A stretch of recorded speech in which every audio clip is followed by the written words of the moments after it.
Assalamu alaikum, my beloved students, how are you? Hope you all are fine by the grace of Almighty Allah. Alhamdulillah, I am also fine by the grace of Almighty Allah. Welcome to NIEVS Home School. This is Wahid Noor, Assistant Teacher of Islamic Studies, National Ideal English Version School, Day Shift. Today I am going to take the class of Islamic Studies for class 6. And today our topic is discussion of lesson 4, chapter 4. This is lecture number 11 and there is HW number 10. My dear students, bring your Islam and Moral Education book and page number 89. There is the today's topic, that is duty towards relatives, chapter 4, lesson 4, page number 89. Inshallah, we will discuss one by one from there and which are the important sentence you can underline in your textbook. Before starting our topic, my dear students, if you want to increase your lifetime or your livelihood in the worldly life, there is a one way, that is you should behave decently with your relatives.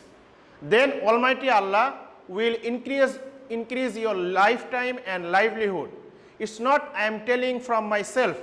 It's said our Prophet Sallallahu Alaihi Wasallam, and we can get this in Bukhari and Muslim. And Almighty Allah said many of the ayats in the Holy Quran for giving the importance of the relationship, importance of the duty towards the relatives.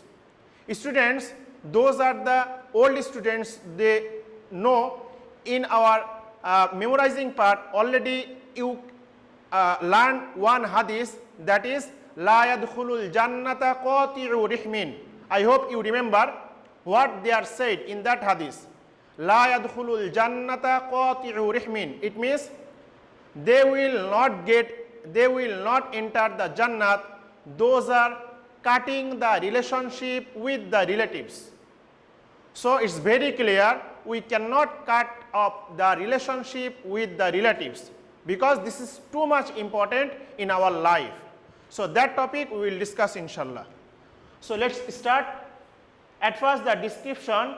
The Arabic term of duty towards relatives is al-ihsanu lil aqrabin. I written there in English al-ihsanu lil aqrabin.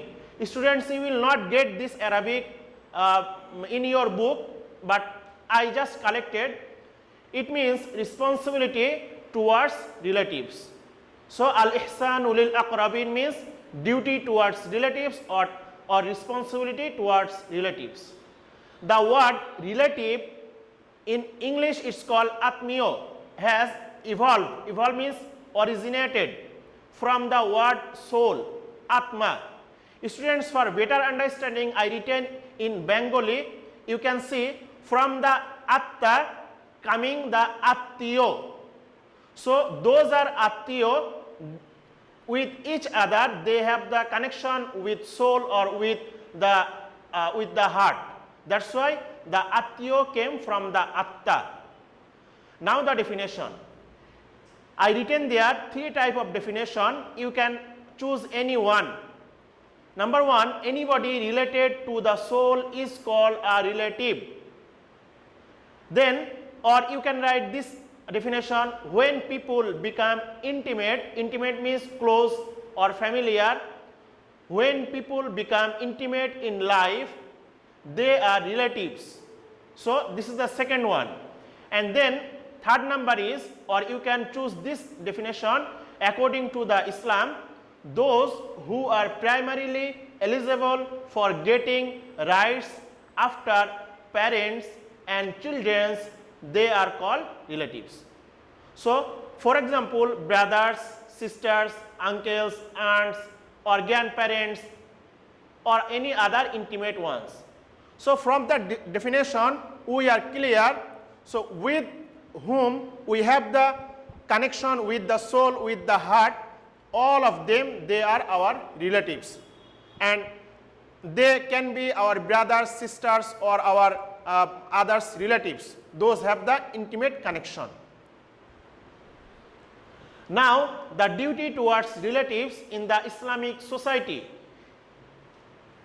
After the duties towards parents, one has many duties towards the relatives. So, my dear students, here given the importance at first to the parents. Already we discussed last class of class 6 about the duty towards parents. So, at first you have to give the importance towards the parents, then you have to give the importance duty towards the relatives. And number 2, those are elders among the relatives should be shown respect, and those are youngers should be shown affection and love. I hope you understood. Number 3, we should behave courteously means decently with our relatives, regardless means unthinking of their being rich or poor. Number 4, essential help should be provided to the poor relatives. Student, I am explaining number 3 and 4. What is they are saying? There is saying, for example, your one relatives, they are rich, and your another relatives, they are poor. But most of the times, your connection, good connection, you are behaving nicely with the rich relatives. But those are your poor relatives, you are misbehave, you are not taking care to them because they are poor, but you cannot do that. You have to give the importance both equally. Either they are the poor or they are the rich, because both are your relatives. And those are the poor, you have to give the importance more than the rich, because Almighty Allah given the importance. I can say you one example, that is, if you want to give the zakat, if your brother or your sister economical situation is not good, their situation is very poor, and they are the right of getting the zakat, then you have to give the importance to your that relatives. Those are your brother or sister and their situation is poor. So we can understood about the importance of this. Now the importance of duty towards the relatives according to the Islamic Sharia, according to the Quran and Hadith, I will explain. At first, Almighty Allah says in Surah Baqarah ayat number 177, A'udhu billahi minash shaitanir rajim, wa atal mala ala hubbihi dhawil qurba. Wa atal mala ala hubbihi dhawil qurba. Students, qurba means the relatives. Meaning is pay charity to those who are your close relatives. So this is the order of Almighty Allah. Those are your close relatives. At first, you have to pay the charity, the donation, the zakat, etc. Number 2, if the relatives suffer from any disease or in dangers, then we must be kept in contact and given care. Almighty Allah says regarding this in Surah An-Nahl ayat number 90, Inna Allaha ya'muru bil adli wal ihsani wa ita'i dhil qurba. There is also qurba. Qurba means relatives. What Allah is saying, meaning Allah orders you to establish justice, to be decent to one another, and to carry out the rights of the relatives. So from the second ayat also we are clear, we have to give the importance to the rights of the relatives. And number 3, Allah Himself orders us to behave properly with the relatives. Allah is saying, وَبِالْوَالِدَيْنِ إِحْسَانًا وَبِذِي الْقُرْبَى. What he are saying? Behave well with your parents. Students, keep attention here. At first, Allah is giving the importance to behave well with the parents. Then, behave excellently with your close relatives. So, it's also more clear. Number 4, the relatives cannot be hurt in any way. Relationships must not be severed with them. And regarding this, Prophet sallallahu alaihi wasallam says, La tangzilu rahmatu ala qawmin fihim qati'u rihmin. La tangzilu rahmatu ala qawmin fihim qati'u rihmin. Meaning, a community where there are people who sever relationship with their relatives is not blessed with mercy by Allah. And last number, if one behaves loving with the relatives, it brings benefit on the earth. So if you love your relatives, Almighty Allah will give you the Allah's blessings, Allah's rahmat on this earth.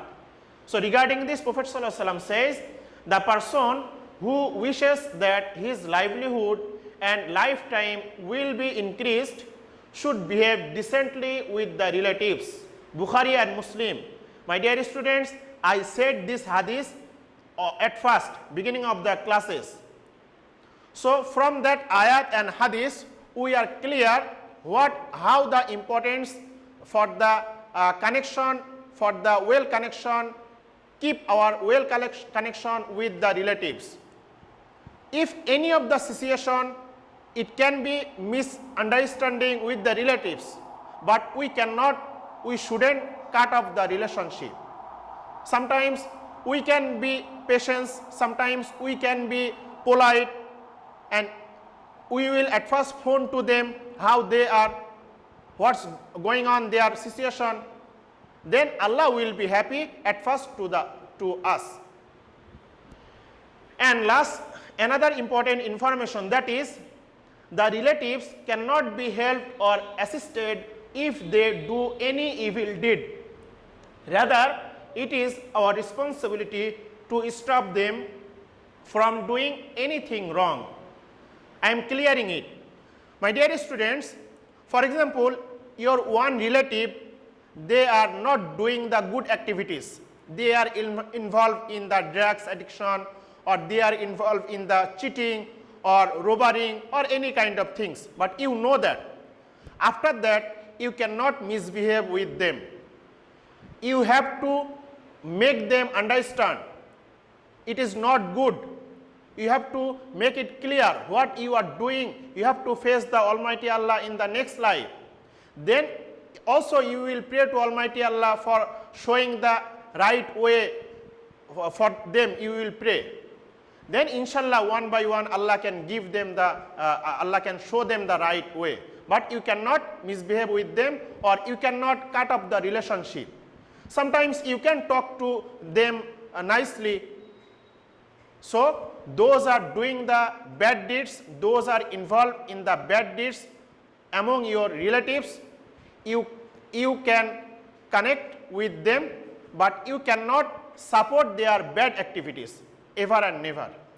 So that's all for today, my dear students. Now attention to the HW number 10. Any 10 sentences from here. You can write from this page any 10 sentences, or from your book chapter 4 lesson 4 as your wish, but you have to write 10 sentences, and this is the lecture number 11. My beloved students, that's all for today. If you don't understand anything or any confusion about the HW or my discussion, there is my phone number available. You can phone me anytime and clear your problem. Keep practicing at home. Stay well. See you soon, inshallah. Till then, assalamu alaikum.